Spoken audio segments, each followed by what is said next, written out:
কে9 মোবাইলে ইউজ করার জন্য এটা হলো একটা পোর্টেবল মাইক্রোফোন। যারা মোবাইল দিয়ে ইনডোর বা আউটডোরে ভিডিও বা ব্লগ করে থাকেন, আউটডোরে ভিডিও করার সময় দেখা যায় আমাদের কম বেশি সবাইকে সাউন্ডের এক্সট্রা নয়েজের ঝামেলাটা সবাইকে কিন্তু ফিল করতে হয়। এক্ষেত্রে আমি এই মাইক্রোফোনটা ইউজ করে দেখছি বাইরে এক্সট্রা নয়েজটা অনেকটাই রিমুভ করতে পারে। আর সেক্ষেত্রে আমার কাছে মনে হয় এই মাইক্রোফোনটা অল্প প্রাইজের মধ্যে আপনাদের কাছে হতে পারে একটা ভালো মানের মাইক্রোফোন।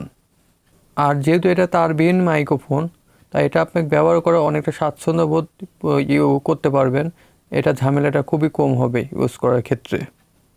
এটা ইউজ করার ক্ষেত্রে এটা ট্রান্সমিটার, এটা আপনার মোবাইলের রিসিভারে এটা শুধু ইউএসবি টাইপ পুটে আপনাকে লাগাতে হবে।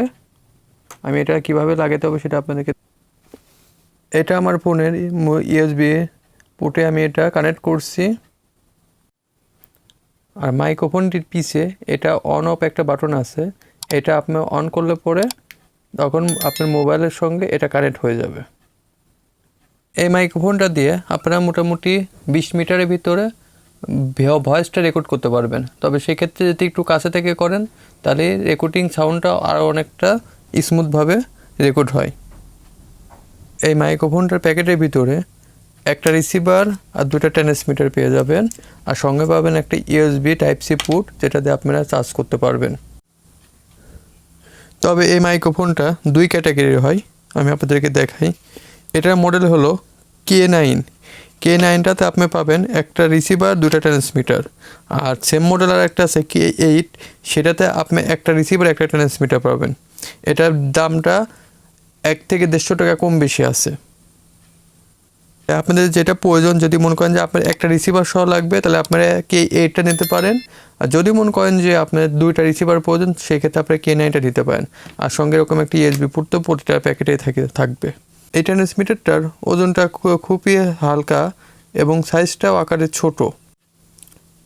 এটার প্লাস্টিক হলো বিল ম্যাটেরিয়াল প্লাস্টিক দ্বারা তৈরি, যার কারণে ফিনিশিংটা খুবই সুন্দর। এটার ব্যাক পাশেতে রাখা হয়েছে একটা ক্লিপ, এটা দিয়ে আপনি কলার বা আদার জায়গাতে এটা লাগিয়ে কাজ করতে পারবেন। মাইক্রোফোনের উপরের দিকে রয়েছে একটা ফোম, আপনি চাইলে পরে এই ফোমটা খুলেও মাইক্রোফোনটি ইউজ করতে পারবেন।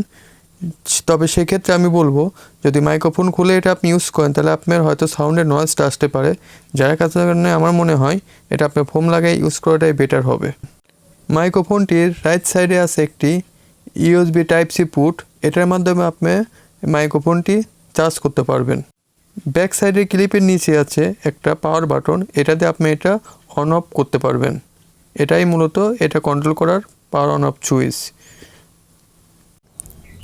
রিসিভারটার আপনার কোনো ব্যাটারি বা সুইচ নাই, এটা টাইপ সি পুটে লাগালে পরে অটোমেটিক এটা আপনার কানেক্ট হয়ে যাবে। তবে আমার থেকে এই মাইক্রোফোনটি এত কম বাজেটে ভালোই লেগেছে। যেহেতু মাইক্রোফোনটির প্রাইস অনলি 500 টাকা, এর থেকে এর কাছে বেশি কিছু আশা করাটা আসলে যায় না। এটার ব্যাটারিটা আপনি ফুল চার্জ করলে পরে আপনি মোটামুটি 1 টানা 3 ঘন্টার মতো ব্যাকআপ পেয়ে যাবেন। আর এটা চার্জ করতে মোটামুটি 1 ঘন্টা প্লাস সময় লাগে। তবে যদি আপনি এখনকার যেরকম স্মার্টফোনের চার্জারগুলো আছে বেশি ওয়াটের, সেই চার্জারগুলোতে চার্জ করলে হয়তো টাইমটা কম লাগবে। তবে আমি সাজেস্ট করব এটা কম ওয়াটের চার্জার দিয়ে চার্জ করার জন্য, কারণ যেহেতু এটার ভিতরে ব্যাটারিটা আছে অনেক ছোটো টাইপের, বেশি ওয়াটের চার্জার দিয়ে চার্জ করলে পরে এটা ব্যাটারির লংজিভিটিটা কমে যাবে। যার কারণে এটা আমি আইডিয়া দিব যে আপনারা কম এমপিআর চার্জার দিয়ে চার্জ করলে একটু চার্জ হতে সময় লাগবে, কিন্তু এটা হয়তো আপনার লাইব্রেরিটা বেশি পাবেন। যে কম বাজারের মধ্যে যদি আপনাদের কারো ওয়্যারলেস মাইক্রোফোন প্রয়োজন হয় এটা কিনে আপনারা ট্রাই করতে পারেন। আমি এটা সম্পর্কে যতটুকু ইউজ করে এক্সপিরিয়েন্স পাইছি সেটা আপনাদের সঙ্গে শেয়ার করলাম। ভিডিও যদি ভালো লাগে তাহলে অবশ্যই আমার চ্যানেলটি সাবস্ক্রাইব করবেন ও বেল বাটনটি প্রেস করে রাখবেন। আজ এই পর্যন্তই, বরাবরের মধ্যে বলে যাই, নিজে ভালো থাকুন, অপরকে ভালো রাখুন। আল্লাহ হাফেজ, টেক কেয়ার।